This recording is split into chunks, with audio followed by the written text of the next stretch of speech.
বুধবার ভারতীয় জনতা পার্টির প্রথম শহীদ শ্যামহরি শর্মার বলিদান দিবস উদযাপন করা হয়। ভারতীয় জনতা পার্টির সদর জেলার পক্ষ থেকে এদিন লাল বাহাদুর চৌমুহনীতে হয় এই অনুষ্ঠান। উপস্থিত ছিলেন বিজেপি রাজ্য সভাপতি রাজীব ভট্টাচার্য, বিজেপি সদর জেলা সভাপতি অসীম ভট্টাচার্য এবং ভারতের জনতা পার্টি সহ সভাপতি সুবল ভৌমিক সহ অন্যান্যরা।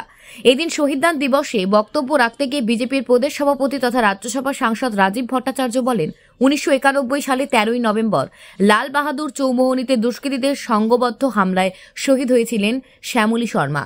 6 আগরতলা বিধানসভা কেন্দ্রের উপনির্বাচন চলাকালে এই হত্যাকাণ্ড সংঘটিত হয়েছিল। শহীদ রক্ত বৃথা যায়নি বলে এদিন তিনি উল্লেখ করেন।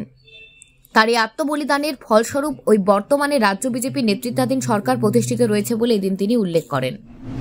আমাদের এই নেতা, প্রিয় নেতা, উনি প্রতিদ্বন্দ্বিতা করছিলেন এবং সেই সময় অতর্কিতে ওনাকে দুষ্কৃতীদের দ্বারা হামলা করে ঠিক এই স্থানেই লাল বাহাদুর চৌমুহনী এলাকায় ওনাকে নৃশংসভাবে হত্যা করা হয় এবং সেই সময় ওনার সঙ্গী ছিলেন আমাদের নেতা স্বর্গীয় ব্রজেশ চক্রবর্তী, আমাদের স্বর্গীয় নেতা রাখাল চক্রবর্তী।